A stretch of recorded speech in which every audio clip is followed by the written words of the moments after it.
ഈ അടുത്തൊരു ഉസ്താദ് ആത്മഹത്യക്ക് ഭയങ്കര ഒരു വിഷയം. അത് എന്തായാലും ദീനി എല്ലാ വിധത്തിലും അറിഞ്ഞിട്ട് ദീനിന് വേണ്ടി യാവുമ്പോൾ ജീവിച്ച ഒരാൾ ആ സിറ്റുവേഷനിലേക്ക് എത്തണമെങ്കിൽ അപ്പം അയാൾ അവസ്ഥ എങ്ങനെ ഇരിക്കും? നമ്മുടെ നാട്ടിൽ എത്രയോ ഉസ്താദുമാരുള്ളവർ, ഇന്നും ഉസ്താദുമാർക്ക് പണിയില്ല. അവർ ദീനിക്ക് വേണമായിട്ട് പഠിച്ചിട്ട് ദീനിനെ പ്രബോധനാക്കണം, ഇനി വരുന്ന ജനറേഷനക്ക് പഠിപ്പിക്കണം ചെല്ലിട്ട് പഠിച്ചിട്ട് ഈ ഫീൽഡിലേക്ക് വന്നവർ. ബട്ട് അവർ എത്രയും ജാവുമ്പോഴും 100 പള്ളിക്ക് കയറിയിട്ടൊന്നും ഒരിടത്ത് പണിയില്ല. ഇനി പണി ഉണ്ടെങ്കിൽ അവരെ സൗണ്ട് നല്ല വേണം, അവരെ നർത്തം നല്ല വേണം, അവരെ ശൈലി നല്ല വേണം, അവർ മുണ്ടുന്ന രീതി നല്ല വേണം. എല്ലാ കമ്മിറ്റിക്ക് പെണ്ണ് നോക്കിയ പോലെ ആവണം. അപ്പം ഞാൻ ചൊന്നതേല്ലെങ്കിൽ ഇത്രയെല്ലാം പഠിച്ചിട്ട് ഇത്രയേ കൊല്ലം, ചിലയിടത്ത് 10 കൊല്ലം 11 കൊല്ലം ഏത് കൊല്ലമെല്ലാം പഠിച്ചിട്ട് ബിരുദെടുത്തിട്ട് അയാൾ ചെറിയൊരു സൗണ്ട് നല്ലില്ല, അല്ലെങ്കിൽ അയാൾ ചെറിയ മുണ്ടാട്ട ശരിയില്ലായിട്ട് പള്ളിയിൽ നിന്ന് പുറത്തൊക്കെ ഇടുന്നാൽ ഈ കമ്മിറ്റിക്കാരിൽ ഞാൻ ചൊന്നെന്ന് തോന്നുന്നുണ്ട്.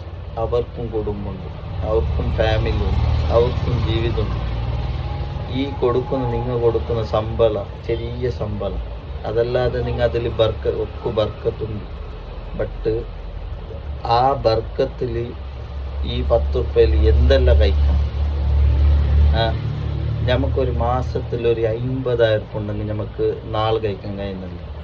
അങ്ങത്തോടെ ഈ ഉസ്താദ് ഈ 10,000 നഷ്ടം പോയിട്ട് കുടുംബം നോക്കണ്ട, അയാളെ കടം തീർക്കണ്ട, എങ്ങനെ ജീവിതം കഴിക്കാം? അതല്ലാതെ നിങ്ങൾക്ക് എങ്ങനെ വേണോ അങ്ങനെ ആ ഉസ്താദ് വേണം.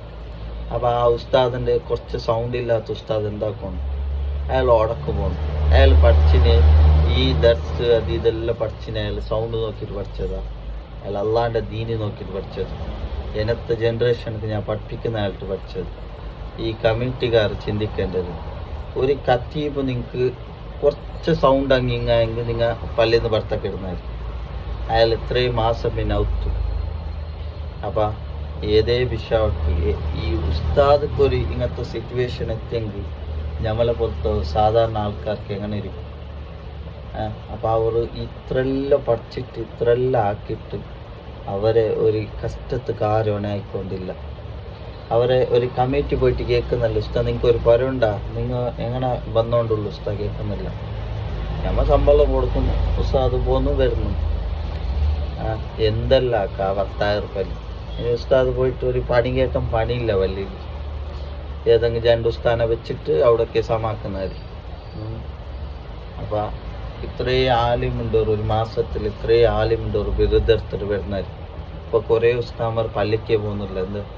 എന്തെങ്കിലും വേറെ നയിപ്പാക്കാം പഠിച്ചിന്, ബട്ട് പള്ളിയിൽ പണിയില്ല.